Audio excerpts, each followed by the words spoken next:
ബലാത്സംഗ കേസിൽ റാപ്പർ വേടന്റെ മുൻകൂർ ജാമ്യാപേക്ഷ ഹൈക്കോടതി ഇന്ന് പരിഗണിക്കും. അന്വേഷണം പ്രാഥമിക ഘട്ടത്തിലാണെന്നും വേടനെ ചോദ്യം ചെയ്യണമെന്നും പോലീസ് കോടതിയെ അറിയിക്കും. പരാതിക്ക് പിന്നാലെ വേടനെ കസ്റ്റഡിയിലെടുക്കാൻ പോലീസ് ശ്രമിച്ചെങ്കിലും ഒളിവിലാണ് ഈ പുള്ളിക്കാരനെന്നാണ് അറിയുന്ന വിവരം. വിഷ്ണു സുരേഷ് വിവരങ്ങളുമായി ചേരുന്നു. വിഷ്ണു, പോലീസ് വേടനെതിരായിട്ടുള്ള നിലപാടായിരിക്കുമോ കോടതിയിലെടുക്കുക? Good morning.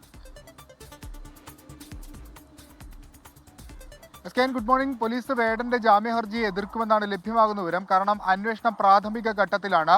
വേടനെ കസ്റ്റഡിയിലെടുക്കാനുള്ള ശ്രമം നടത്തിയിരുന്നു. തമിഴ്നാട്ടിലും അതോടൊപ്പം തൃശ്ശൂരും ഒക്കെ കേന്ദ്രീകരിച്ച പരിശോധന നടത്തിയെങ്കിലും വേടനെ കണ്ടെത്താനായില്ല. ഇയാൾ ഒളിവിലെന്നാണ് പോലീസിന്റെ നിഗമനം.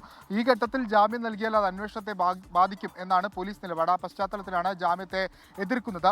ജസ്റ്റിസ് ബെച്ചു കുര്യൻ തോമസിന്റെ ബെഞ്ചാണ് വേടന്റെ ജാമ്യ ഹർജി പരിഗണിക്കുക. വേടന്റെ ആവശ്യം നോട്ട് ടു അറസ്റ്റ് വേണം എന്നുള്ളതാണ്.